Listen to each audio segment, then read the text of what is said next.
বাংলার এক প্রত্যন্ত গ্রাম, নাম মাধবপুর। শহরের কোলাহল থেকে অনেক দূরে। চারপাশে শুধু শাল, সেগুন আর পুরনো কবরস্থান। গ্রামের উত্তরে নদীর ধারে আছে এক পরিত্যক্ত শ্মশান, সবাই যাকে বলে কালো শ্মশান। দিনে সেখানে কেউ যায় না, আর রাতে কথাই নেই। কারণ গ্রামের পুরোহিত হরিপদ ভট্টাচার্য বলতেন, এই শ্মশানের মাটি শুধু মৃতদেহ গিলে নেয় না, জীবন্ত মানুষকেও টেনে নেয়। ওম শান্তি, ওম শান্তি, ওম শান্তি। গল্পের নায়ক রঘুনাথ, বয়স প্রায় 40। শহরের কারখানায় চাকরি করত, কিন্তু হঠাৎ চাকরি চলে যাওয়ায় সে গ্রামে ফিরে আসে। গ্রামের প্রান্তে পুরনো শ্মশানের পাশে নতুন বাঁধের কাজ হচ্ছে। বাঁধের গুদাম পাহারা দেওয়ার জন্য একজন রাতের পাহারাদারের দরকার ছিল। কেউ ভয়ে চাকরি নিতে রাজি হয়নি। রঘুনাথ সাহসী মানুষ, সে বলল, ভূত টুত কিছু নেই, আমি থাকবো। রঘুনাথ লাঠি, লণ্ঠন আর এক বোতল জল নিয়ে গুদামের সামনে বসে পাহারা দেওয়া শুরু করলো। পাশেই কালো শ্মশান, সেখানে ভাঙা চিতা, অর্ধেক পোড়া কাঠ আর বিশ্রী গন্ধ। মধ্যরাতের পর বাতাসটা কেমন যেন ঠান্ডা হতে লাগলো। হঠাৎ করে দূরে কারোর পায়ের শব্দ। রঘুনাথ চিৎকার করে বলল, কে কে ওখানে? কোনো উত্তর নেই, শুধুমাত্র পায়ের শব্দটা আস্তে আস্তে থেমে গেল। রাত তখন প্রায় 1টা। দেখলো শ্মশানের গেটের কাছে এক লোক দাঁড়িয়ে। তার পরনে ছেঁড়া ধুতি, গায়ে পুরনো শাল, আর চোখে একটা অদ্ভুত দৃষ্টি। লোকটা বলল, ভাই, আমার খুব ঠান্ডা লাগছে, একটু আগুন জ্বেলে দাও না। রঘুনাথ ভাবল হয়তোবা সে কোনো পথিক হতে পারে, তাই সে আগুন জ্বালিয়ে দিল। লোকটা বসে রইল আগুনের সামনে। কিন্তু আশ্চর্যের ব্যাপার, ধোঁয়ার ভেতরে তার পা দেখা যাচ্ছিল না, যেন হাঁটুর নিচ থেকে অদৃশ্য। লোকটা হঠাৎ বলল,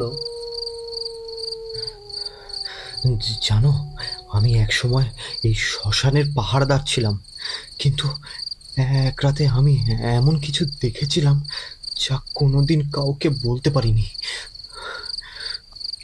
রঘুনাথ আগ্রহ নিয়ে শুনতে লাগলো।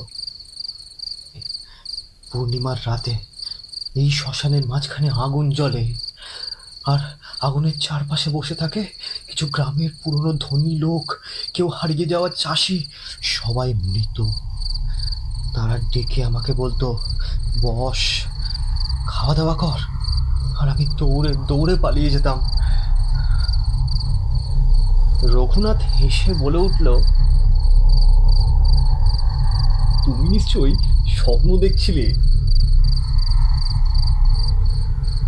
লোকটা মৃদু হেসে বলল, স্বপ্ন হলে আজ আমি এত রাতে এইখানে থাকতাম না।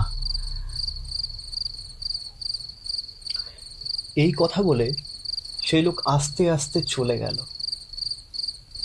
যেন অন্ধকার তাকে গিলে নিল। পরের রাত ছিল পূর্ণিমার রাত। রঘুনাথ পাহারা দিতে এলো, কিন্তু অদ্ভুত সেই লোকটি আর এলো না। রাত বাড়তে থাকলো। ঠিক মধ্যরাতে শ্মশানের ভেতর থেকে এক ঢাকের শব্দ। রঘুনাথ লণ্ঠন নিয়ে এগোলো আস্তে আস্তে।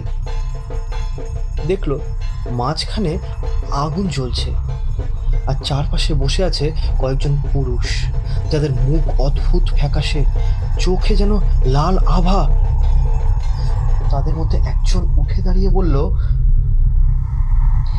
এসো রঘুনাথ, আজ তুমি আমাদের অতিথি। রঘুনাথ ভয়ে জমে গেল।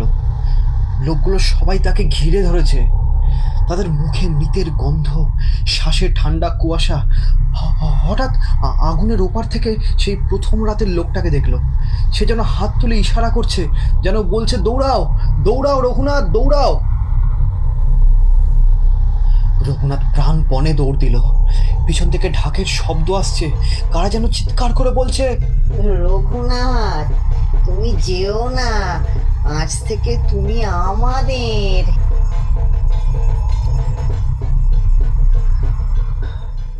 পরদিন সকালে বাঁধের কাজের লোকেরা এসে দেখলো গুদামের সামনে রঘুনাথের লাঠি আর লণ্ঠনটা পড়ে আছে, কিন্তু সে নিজে নেই। কেউ বলে সে শহরে চলে গেছে, আর কেউ বলে এই কালো শ্মশান তাকে তার নিজের পাহারাদার বানিয়েছে চিরদিনের জন্য।